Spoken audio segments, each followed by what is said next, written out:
I am on Primrose Hill in North London, looking at the viewing point, which is now wonderfully marked by William Blake's remark, "I have conversed with the spiritual sun. I saw him on Primrose Hill." The view looks over London. Elevation, which is always good for being able to step back just that little bit from the narrow way that we're inclined to view life, and so be able more to see through, not with the eyes, as Blake invited us to do. And I think this is how he conversed with the spiritual sun. He brought what he could see with his eyes, the green fields of London, to the much smaller built up area of the city of Westminster and the city of London in his day, drawing down the skies, and so enabling to see with his imagination the vitality both of the city but also of the insubstantial, divine, angelic, spiritual elements that the life of the city, the buildings of a city are, Blake realised, just manifestations of. The real life of the city is not that which is built of stone and concrete and glass. It's that which walks the streets, lives in the fields,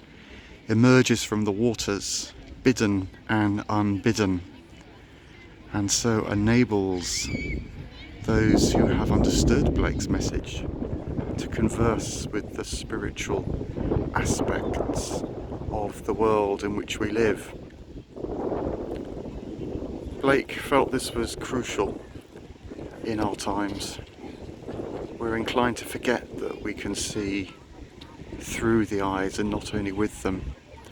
and so be trapped in the state of mind he called ulro, where we're ruled by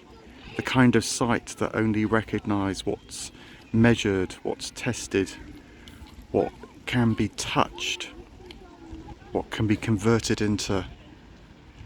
the worldview understood for all its genius by the natural sciences.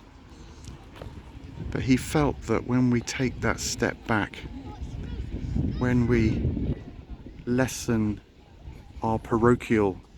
view and take on the world, and instead allow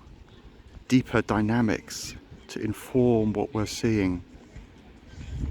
draw down that extraordinary sapphire colour of the azure skies, the dwelling place of Apollo, and bring its intensity into our hearts and allow it to quicken our sight there, we can move through the stages of what he called generation, the cycles and pulses, renewals, life and deaths, the contraries of life, and enter first the land of Beulah, which people spontaneously and naturally feel here on Primrose Hill when they come to find a quiet spot to sit, to converse, to allow its lovely reveries, its warmth that's felt more in the soul than on the skin, its gentle airs in this elevated part of the city, to work on them and to feel themselves being renewed, being fed by the spiritual dynamics of great places, and maybe even to taste eternity, that which Blake knew so directly when he talked of conversing with the spiritual sun. Then we feel how these places with their dynamics of today are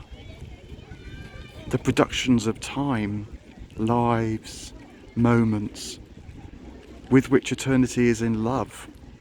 Blake tells us. And so, having walked up Primrose Hill, we're able to take that vertical slice through space, through time, and feel the constant presence of the wellspring, of the source of this life, which the sun has for so long been an emblem of, but which Blake invites us to know inwardly, not just magnificently in the sky. And so by conversing with the spiritual sun here on Primrose Hill, find ourselves reinvigorated with its life, because we've remembered the source of all life